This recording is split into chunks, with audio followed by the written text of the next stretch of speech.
الحمد لله رب العالمين صلى الله وسلم وبارك على نبينا محمد وعلى آله وأصحابه أجمعين وأشهد أن لا إله إلا الله وحده لا شريك له وأشهد أن محمدا عبد الله ورسوله أما بعد فهذه الليلة ليلة العاشر من شهر ربيع من شهر جماد الأولى عام 1436 من هجرة النبي صلى الله عليه وسلم ندخل في الدرس 11 من كتاب فقه الأدعية والأذكار للشيخ عبد الرزاق ابن عبد المحسن العباد حفظه الله تعالى.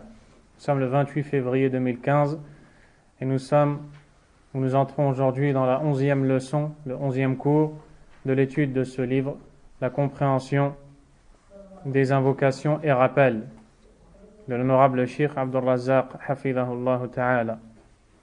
Et la semaine passée, nous nous sommes arrêtés dans le chapitre concernant ce que doit dire celui qui voit quelque chose en rêve qu'il n'aime pas ou quelque chose qu'il aime. Et aujourd'hui, nous passons dans le chapitre concernant ce que nous devons dire lorsque on sort du domicile. Adhkar al-khuruj min al-manzil. Lorsque nous sortons de la maison, dans la sunna, on nous a enseigné des choses à dire, des paroles à répéter. Plusieurs hadiths sont rapportés et le but de ces invocations, c'est d'être protégé par Allah subhanahu wa ta'ala tout au long de cette sortie.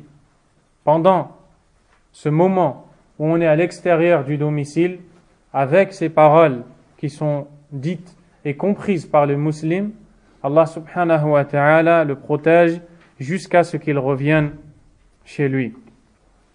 L'imam al-Tirmidhi ainsi que l'imam Abu Daoud rahimahum Allah rapportent selon Anas ibn Malik radiyallahu anhu عن أنس بن مالك رضي الله عنه أن النبي صلى الله عليه وسلم قال إذا خرج الرجل من بيته فقال بسم الله توكلت على الله لا حول ولا قوة إلا بالله يقال حينئذ هديت وكفيت ووقيت فيتنحى عنه الشيطان فيقول شيطان آخر كيف لك برجل قد هدي وكفي ووقي.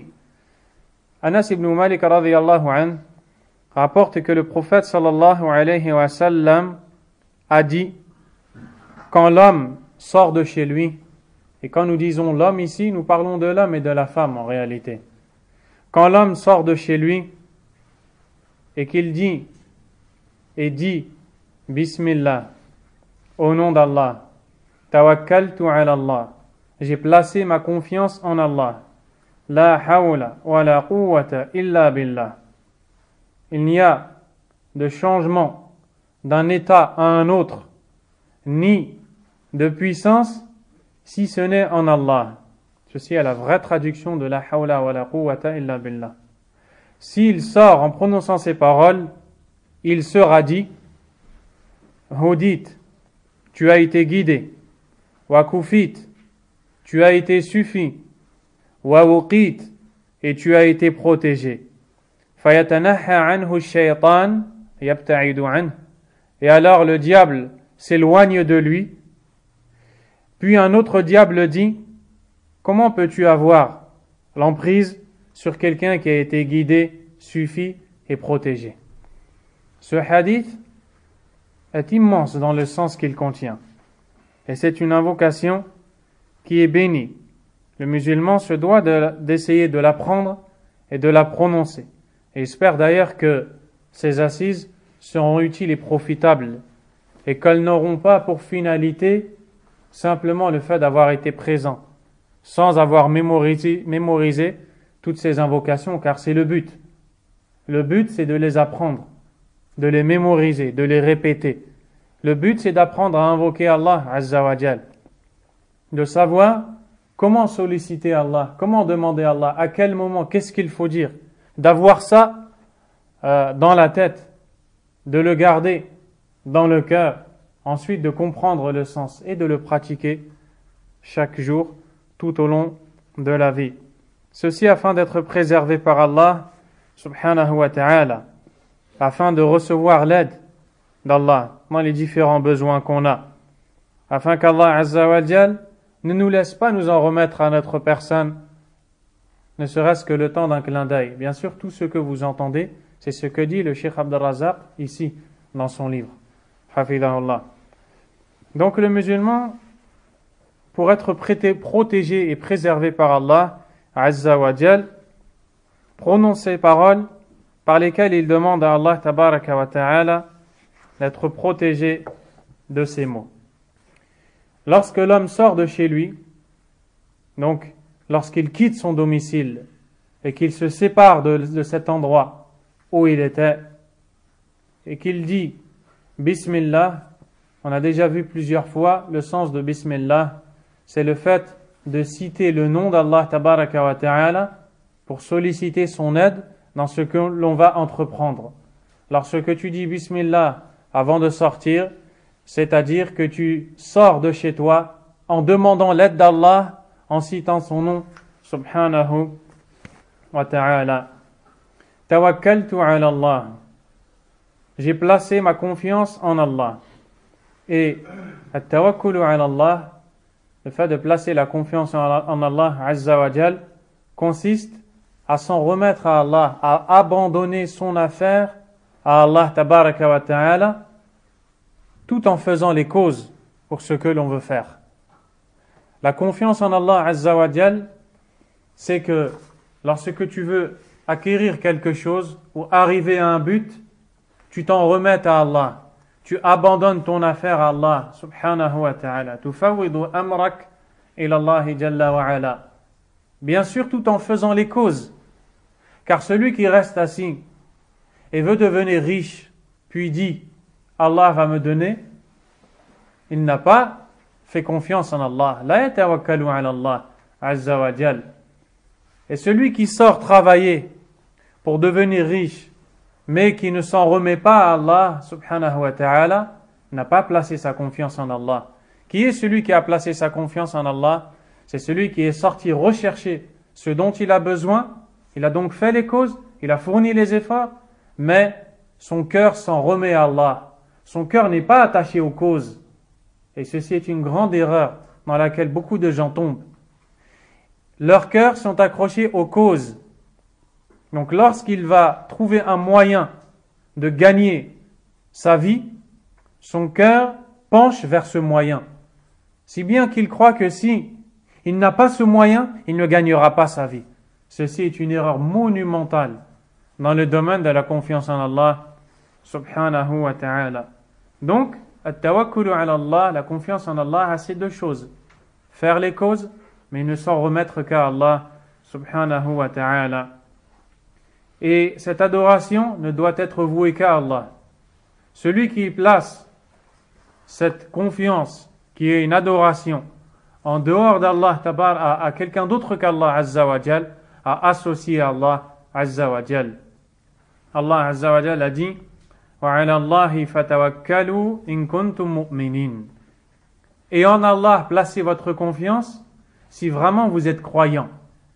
Et dans la forme de la phrase, on voit que on a devancé le nom d'Allah au verbe placer la confiance.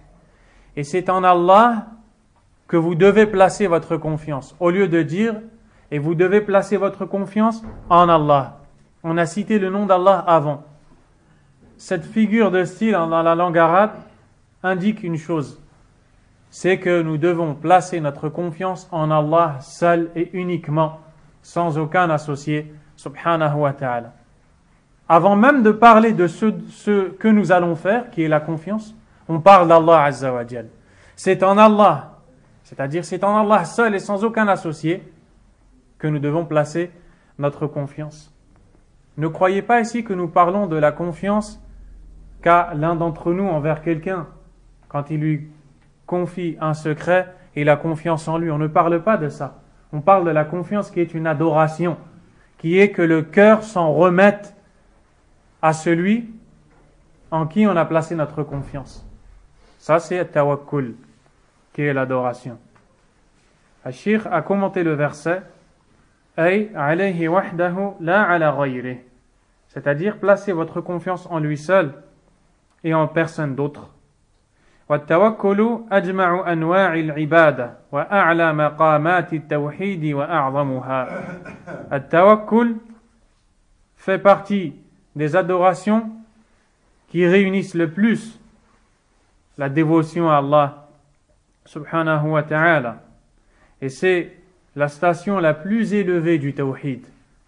Al-tawakkul, pour celui qui médite, verra que c'est l'essence même du tawhid, du monothéisme, de manifester l'unicité à Allah subhanahu wa ta'ala. Quelqu'un qui attache son cœur et qui s'en remet pleinement à Allah subhanahu wa ta'ala ne peut être qu'un monothéiste. Il ne peut être qu'un monothéiste complet dans sa foi. لما ينشأ عنه من الأعمال الصالحة والطاعات المتنوعة. Celui qui place sa confiance en Allah subhanahu wa ta'ala découlera de cette confiance qui lui a placé de nombreuses actions. C'est-à-dire, il va lui obéir. Qu'est-ce qui fait que l'un d'entre nous obéit plus ou moins à Allah? C'est la confiance qu'il a en Allah Azza wa Jal.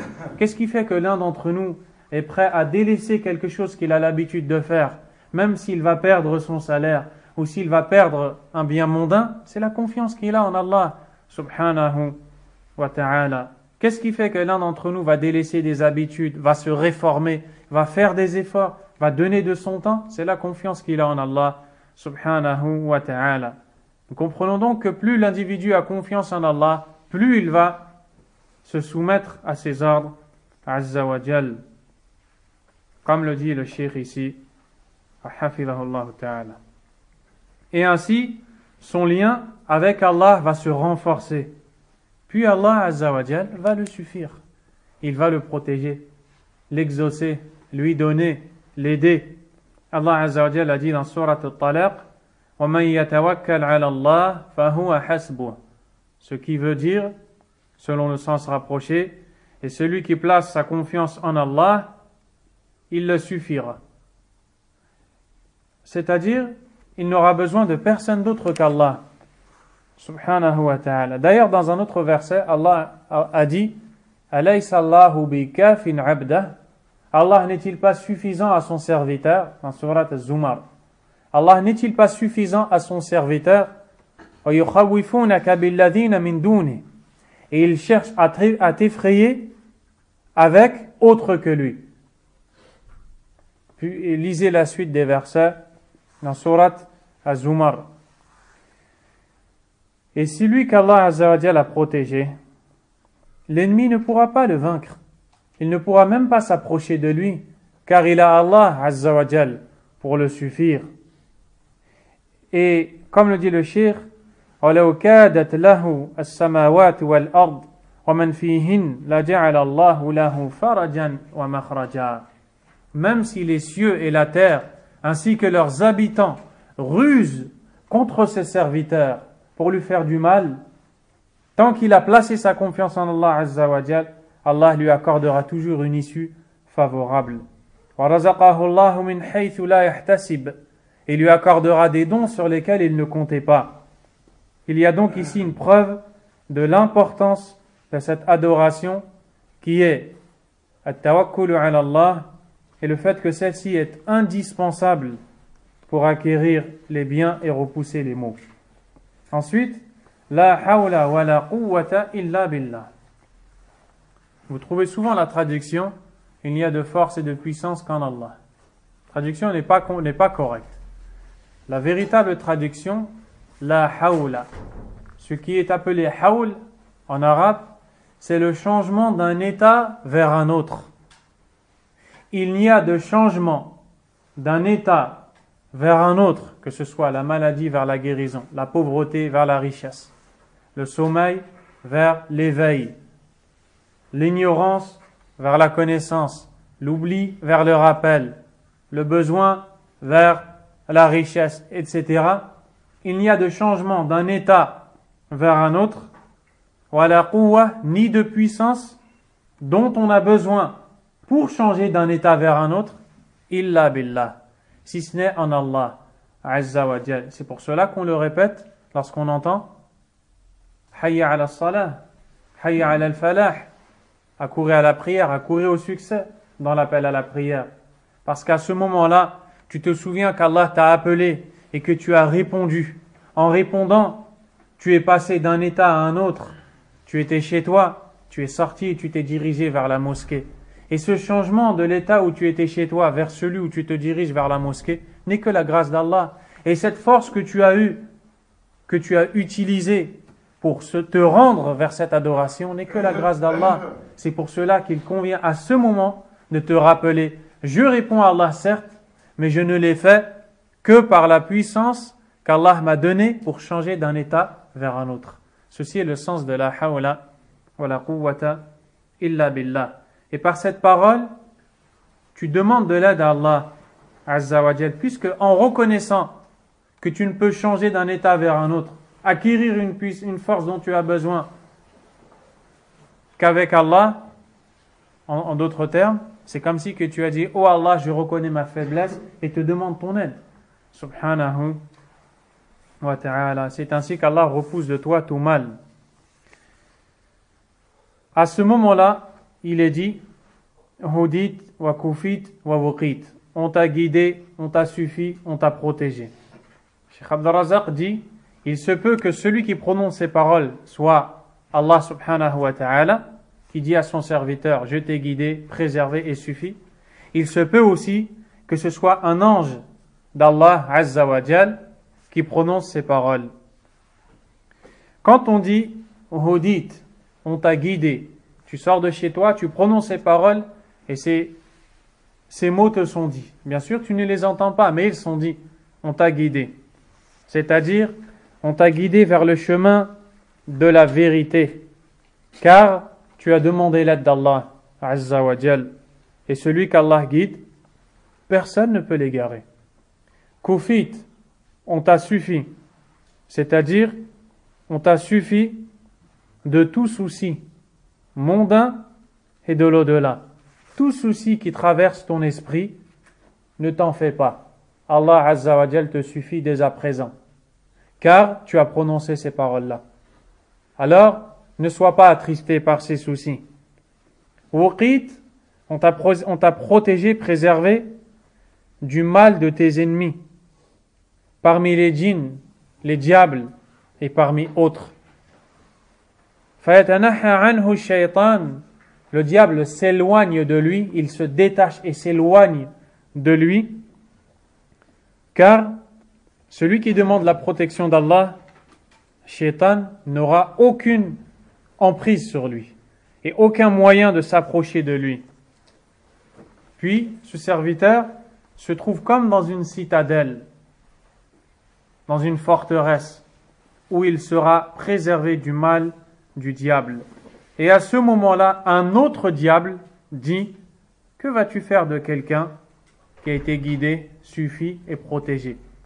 Un autre diable, Cheikh Abdul Razak dit, c'est-à-dire qu'un diable dit au diable qui voulait justement causer du tort à cet homme qui sort de chez lui, tu ne peux plus rien lui faire, car il a prononcé ces paroles. C'est comme si qu'il lui disait, maintenant qu'il est sous la protection d'Allah, tu ne peux plus rien lui faire. C'est-à-dire qu'il y a un diable qui veut te faire du mal quand tu sors. Mais quand toi tu prononces ces paroles, un autre diable lui dit, ça ne sert à rien, laisse-le, tu ne peux rien lui faire, Allah l'a protégé. Subhanahu wa ta'ala. Donc on voit ici l'importance de cette invocation. Regardez comment elle est simple. Bismillah, tawakkaltu ala Allah, la hawla wa la quwwata illa billah. Ces paroles-là sont connues de la plupart des gens. Et pourtant, regardez le bien qu'il y a à gagner en prononçant ces paroles.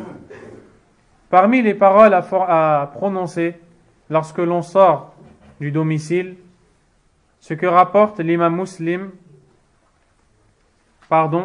ce que rapporte l'imam Abu Daoud et l'imam Ibn Majah, Et le hadith est jugé authentique par l'imam al-Albani, rahimahullahu ta'ala, dans lequel nous voyons que Salama, l'épouse du prophète sallallahu alayhi wa sallam, a dit قالت ما خرج النبي صلى الله عليه وسلم من بيتي قط إلا رفع طرفه إلى السماء فقال اللهم إني أعوذ بك أن أضل أو أضل أو أزل أو أزل أو أظلم أو أظلم أو أجهل أو يجهل علي.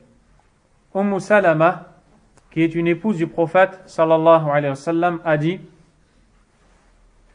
le prophète sallallahu alayhi wa sallam n'est jamais sorti de ma maison, pas même une fois, sans lever le regard vers le ciel et dire: Ô Allah, je cherche ta protection contre le fait de m'égarer ou d'être égaré, contre le fait de ou azilla ou uzal, contre le fait de commettre des erreurs ou qu'on me conduise à commettre des erreurs. Et le mot zalla en arabe veut dire glisser. Il veut dire glisser. Car celui qui commet une erreur a glissé. Donc, c'est le fait de commettre une erreur qui est voulue. Ou adlima ou udlam, contre le fait d'être injuste ou bien oppresseur et opprimé, qu'on me fasse de l'injustice. Ou ajhala ou yujhala alay, ou que je me comporte par ignorance, ou qu'on se comporte avec moi par ignorance, c'est-à-dire d'avoir un mauvais comportement envers l'autre. Et ce hadith renferme de très grandes leçons. On voit d'abord que le prophète sallallahu alayhi wa sallam ne sortait pas de chez elle, de son épouse, sans prononcer ces paroles. Une fois sorti, il regardait le ciel, sallallahu alayhi wa sallam, et il invoquait Allah subhanahu wa ta'ala. De manière générale, on remarque dans ce hadith des choses qui concordent avec le premier. Lorsqu'on nous dit hudit, wa kufit, wa wuqit, on t'a guidé, suffi et protégé.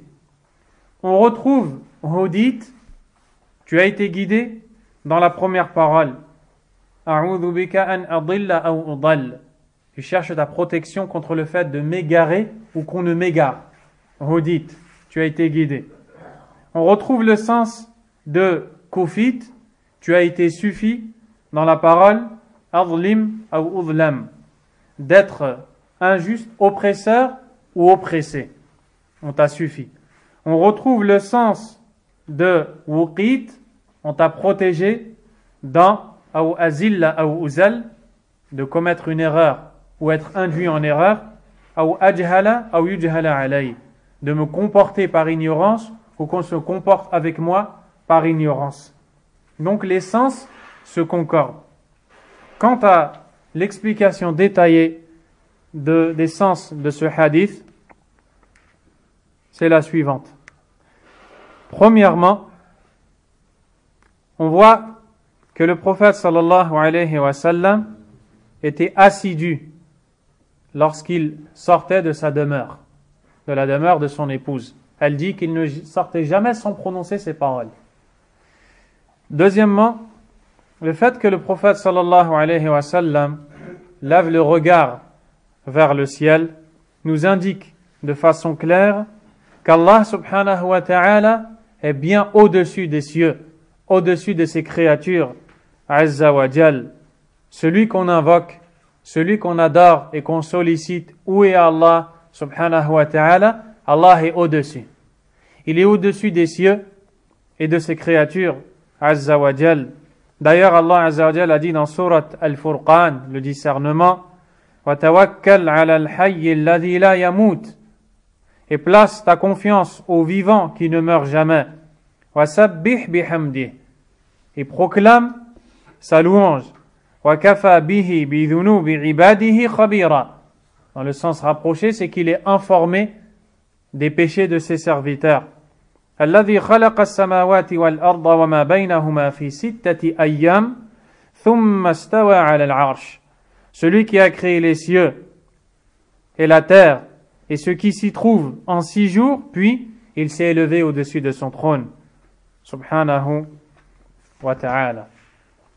Donc le prophète sallallahu alayhi wa sallam lève le regard vers le ciel pour confirmer la foi qu'il a dans son cœur en cet attribut d'Allah qui est al-ulu, l'élévation. Donc pour confirmer qu'il croit bien qu'Allah est élevé au-dessus de ses créatures, il lève le regard vers le ciel sallallahu alayhi wa sallam. Tout comme nous levons nos mains vers le ciel pour invoquer Allah azza wa jal.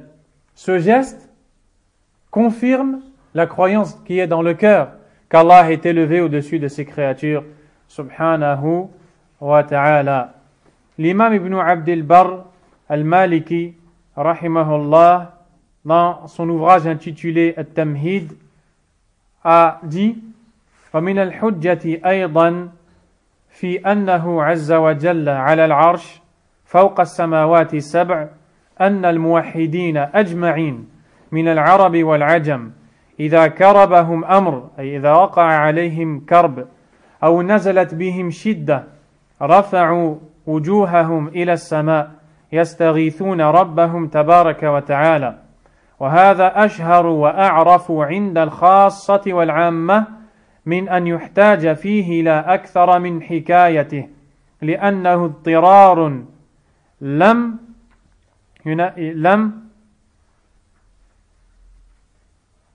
يؤنبهم عليه أحد ولا أنكره عليهم مسلم. Il dit ce qui veut dire parmi les preuves qu'Allah est élevé au-dessus des cieux, au-dessus de son trône, le fait que tous les monothéistes parmi les Arabes et les non-Arabes, lorsqu'ils tombent dans une angoisse ou ils sont touchés par une quelconque affliction ou difficulté, ils élèvent leur visage vers le ciel et demandent le secours de leur Seigneur.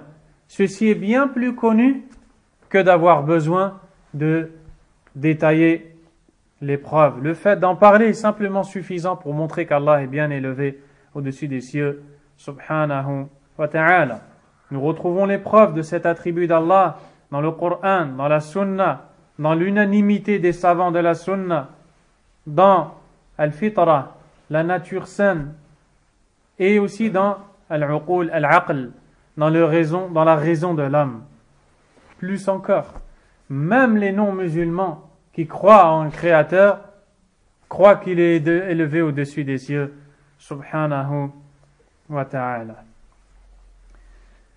Donc, ces paroles sont une demande d'aide à Allah, azza wa jal, une demande de protection à Allah, subhanahu wa ta'ala, contre plusieurs choses. Celui qui sort de chez lui va être confronté au fait de commettre des péchés. Il va être confronté à la rencontre d'autres personnes. Il va donc se mélanger à des gens et d'autres choses. On les retrouve toutes dans ce hadith, comme vous allez le voir, inch'Allah ta'ala, en détail. Allahumma inni a'udhu bika an adilla aw udall. Oh Allah, je cherche ta protection contre le fait de m'égarer ou d'être égaré par autrui. Fihi ta'awudhun billahi min ad-dalal wa huwa diddul hidayah. Ad-dalal, l'égarement, c'est le contraire de la guidée. Nous demandons ici à Allah de nous protéger contre le fait de ne pas être guidé, de ne pas être sur la voie qu'Allah nous a demandé de suivre, subhanahu wa ta'ala. Adilla, contre le fait de m'égarer, c'est-à-dire moi-même, de commettre quelque chose qui causera mon égarement, mon éloignement du chemin d'Allah, subhanahu wa ta'ala, comme un péché ou autre.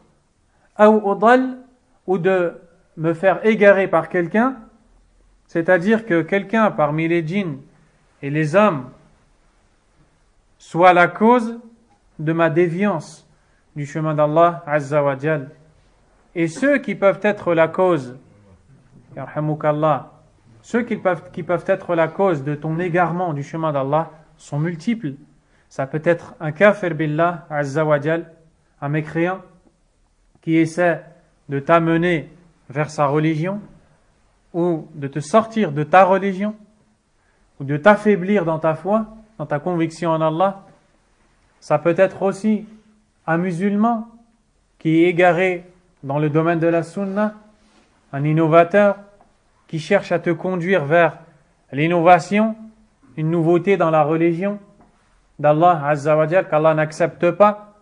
Ça peut être aussi un musulman qui n'est pas innovateur, mais qui est faible et qui commet un péché et qui essaie de te conduire vers un péché et plein d'autres choses. Le diable qui te tente pour t'égarer et autres. Eh bien, avec ces invocations, tu demandes à Allah Azza wa Jal de te préserver de toutes ces choses. Aw azilla aw uzal. Je te demande ta protection contre le fait de commettre une erreur ou d'être induit en erreur. Azalla, c'est la glissade. On dit fulan zal, un tel a glissé. Nous entendons par cela, dans le chemin qu'il suit vers Allah, il a glissé, il a commis une erreur. Il doit revenir sur cette erreur. وذلك بأن يهوي الإنسان عن طريق الاستقامة, c'est-à-dire de dévier quelque peu du chemin droit d'Allah Azza wa Jal. ومن ذلك قولهم زلت قدم فلان أي وقع من علو إلى هبوط, ويقال طريق مزلة أي تزل عليه الأقدام ولا تثبت, والمراد هنا الوقوع في الذنب من حيث لا يشعر تشبيها بزلة الرجل.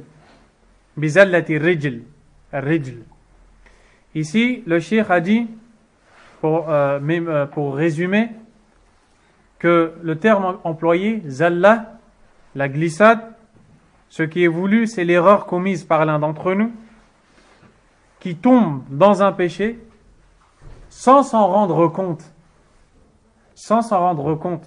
Et ceci a été appelé glissade, car l'un d'entre nous est dans un chemin vers Allah Azza wa Jal. Quand il commet un péché, il a glissé dans ce chemin, à l'image de celui qui marche et dont la jambe a fourché ou a glissé quand il marche. Celui qui désobéit à Allah et tombe dans un péché a glissé dans le chemin d'Allah subhanahu wa ta'ala. An azil, contre le fait de glisser, c'est-à-dire moi-même. Aw uzal, ay an yuqi'ani ghayri fi zalal, contre le fait d'être induit en erreur par autrui. Aw adlim aw udlam, je cherche ta protection contre le fait d'opprimer ou d'être opprimé. Contre le fait, je cherche ta protection contre le fait d'être oppresseur ou opprimé. Oppresseur ou opprimé. D'être oppresseur, c'est-à-dire moi-même, de faire de l'injustice. De faire de l'injustice envers quelqu'un. De l'injustice envers quelqu'un. Que ce soit dans ses biens, dans son honneur, de lui faire du mal.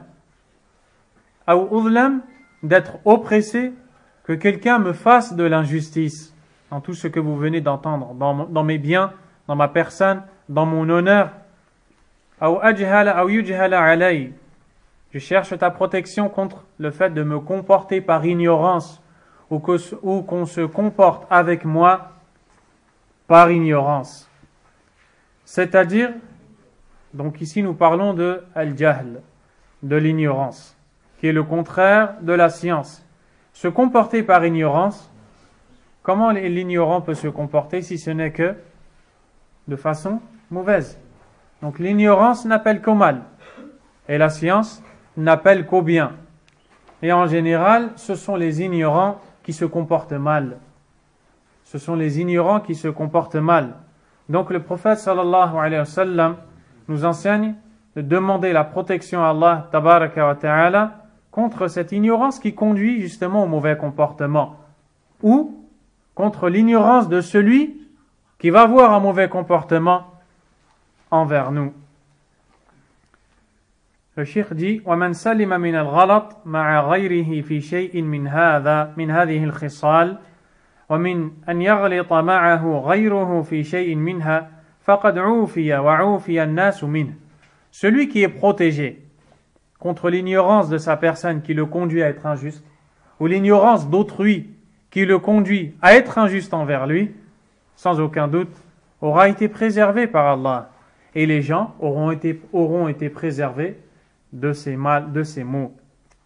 On trouve donc dans ce hadith le fait de demander la protection d'Allah tabaraka wa ta'ala contre les maux qu'ils viennent d'un côté, du côté de la personne, ou de l'autre côté, du côté d'autrui. Donc vous voyez un peu comment les paroles du prophète sallallahu alayhi wa sallam sont complètes. D'ailleurs, l'imam Ibn Rajab rahimahullah, dans l'explication d'un hadith, a dit que certains parmi les pieux prédécesseurs, salaf al-salih, disaient Allahumma sallimni wa sallim minni. Ô Allah, préserve-moi et préserve de moi. Donc cette parole, elle englobe le mal qui vient de ta personne et le mal qui vient de l'autre. Ô Allah, préserve-moi et préserve de moi. Cette invocation a donc une grande importance et il incombe aux musulmans de la prendre et d'essayer de la répéter. Chapitre suivant, Adhkar dukhul al-manzil. Les invocations à prononcer en entrant chez soi. Les invocations à prononcer en entrant à la maison. Tout comme il existe des paroles à dire en sortant, il en existe en rentrant. C'est ce que nous allons voir ici, incha'Allah ta'ala. De manière générale, il est demandé aux musulmans, lorsqu'il entre chez lui, de dire Bismillah et d'évoquer Allah abondamment, de saluer les gens de sa maison. Qu'il y ait des gens dans sa maison ou non, il prononce le salut, comme vous allez le voir, incha'Allah ta'ala. L'imam Muslim a rapporté selon Jabir ibn Abdillah radiyallahu anhu أنه سمع النبي صلى الله عليه وسلم يقول إذا دخل الرجل بيته فذكر الله عند دخوله وعند طعامه قال الشيطان لا مبيت لكم ولا عشاء وإذا دخل فلم يذكر الله عند دخوله قال الشيطان أدركتم المبيت وإذا لم يذكر الله عند طعامه قال الشيطان أدركتم المبيت والعشاء. Jabir ibn Abdullah radiyallahu anhu dit, j'ai entendu le prophète sallallahu alayhi wa sallam dire, lorsque l'homme entre chez lui et invoque Allah en entrant et en mangeant, le diable dit, il n'y a pour vous aucune demeure et aucun repas. Et lorsqu'il entre chez lui sans évoquer Allah en entrant, le diable dit, il y a pour vous une demeure. Et si il n'évoque pas Allah en mangeant, le diable dit, il y a pour vous une demeure et un repas. C'est-à-dire, il y a pour vous, le diable parle aux autres, parmi les shayatines, et leur dit, il n'a pas dit le nom d'Allah, entrez dans cette maison. Il n'a pas dit prononcer le nom d'Allah en mangeant, mangez avec lui. Alors que si tu dis Bismillah en rentrant, le diable dit aux autres, vous ne pouvez pas rentrer parce qu'il a dit Bismillah. Vous ne pouvez pas manger ici parce qu'il a dit Bismillah. Regardez la parole Bismillah, combien elle est importante chez Allah subhanahu wa ta'ala. On voit donc l'importance de prononcer le nom d'Allah en entrant chez soi, en mangeant, en buvant. Et cette parole sera la cause de la protection d'Allah subhanahu wa ta'ala. Le cheikh dit, car le shaitan, il suit le musulman. Le diable, il cherche à suivre le musulman dans ce qu'il fait, dans ses déplacements, quand il entre chez lui, quand il en sort, quand il va manger, quand il va boire. Quand le musulman évoque le nom d'Allah, Azza wa Jal, le diable prend la fuite, il désespère, il ne s'approche plus de lui. car il sait qu'Allah va le protéger subhanahu wa ta'ala. Par contre, quand le musulman oublie d'évoquer Allah, le diable s'approche de lui. Allah Azza wa Jalla a dit وَمَنْ يَعْشُ عَنْ ذِكْرِ الرَّحْمَنِ نُقَيِّضْ لَهُ شَيْطَانًا فَهُوَ لَهُ قَرِينٌ. Surat Az-Zukhruf, les ornements. Dans le sens du verset, quiconque se détourne du rappel du tout miséricordieux, nous lui assignerons un diable qui deviendra alors son compagnon.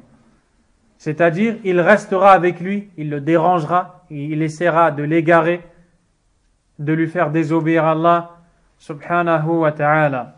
Alors que évoquer le nom d'Allah Azza wa Jal fait fuir le diable. Et celui qui évoque Allah va être préservé du diable, de l'ennemi d'Allah subhanahu wa ta'ala. Pour cela que dans le hadith qui a été cité précédemment, nous voyons que lorsque le diable entend l'homme évoquer Allah quand il entre chez lui et quand il mange, il dit « Vous n'avez pas de maison ici et vous n'avez rien à manger ». À qui est-ce qu'il dit ça? Il dit ça à son armée. Il dit ça aux autres diables qui essaient d'entrer chez toi, de manger de ce qu'il y a dans ta maison.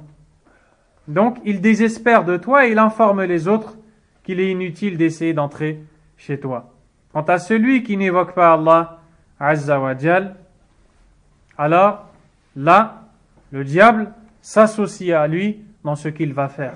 Allah Azza wa Jal a dit dans Surat Al-Isra وَأَجْلِبْ عَلَيْهِمْ بِخَيْلِكَ وَرَجِلِكَ وَشَارِكْهُمْ فِي الْأَمْوَالِ وَالْأَوْلَادِ وَعِدْهُمْ وَمَا يَعِدُهُمُ الشَّيْطَانُ إِلَّا غُرُورًا. Allah Azza wa Jal a dit à Iblis, à Shaitan, il lui a dit, envoie vers eux ta cavalerie et associe-toi à eux dans leurs biens, dans leurs enfants et fais-leur des promesses.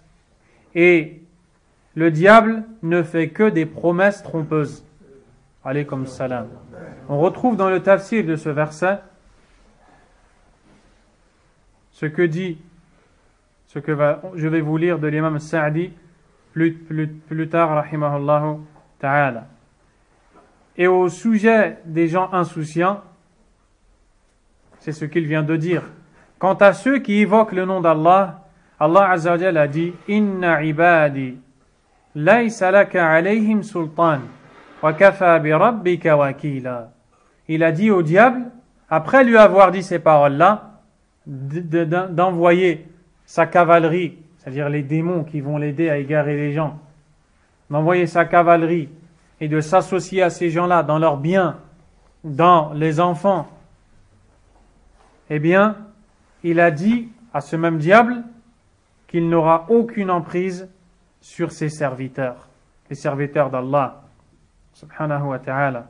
L'imam Sa'di, rahimahullah, dans le tafsir a dit ذكر كثير من المفسرين أنه يدخل في مشاركة الشيطان في الأموال والأولاد ترك التسمية عند الطعام والشراب والجماع وأنه إذا لم يسمي الله في ذلك شارك فيه الشيطان كما ورد في الحديث أي حديثنا المتقدم.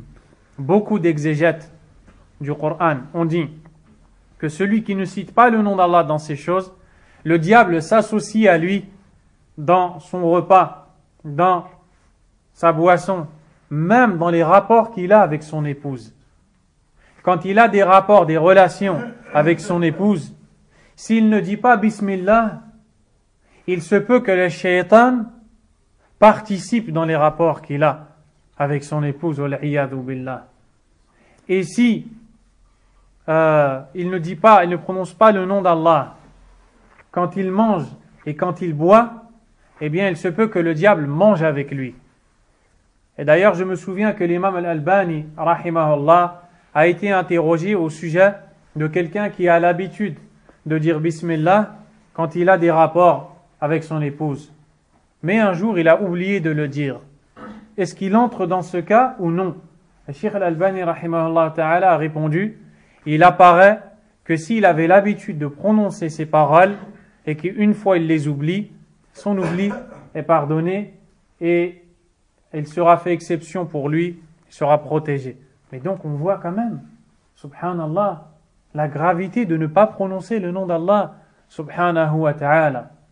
Et aujourd'hui, on vit une époque où beaucoup de musulmans oublient de prononcer le nom d'Allah, ne demandent même pas l'aide d'Allah, subhanahu wa ta'ala, dans ce qu'ils font. Il est également recommandé aux musulmans, ce qui sera cité au prochain cours, incha'Allah ta'ala, puisque le temps ne nous permet pas de s'étaler. Wallahu a'lam, wa sallallahu wa sallama wa baraka ala nabiyyina Muhammadin wa ala alihi wa ashabihi ajma'in. Subhanakallahumma wa bihamdik, ashhadu an la ilaha illa ant, astaghfiruka wa atubu ilayk.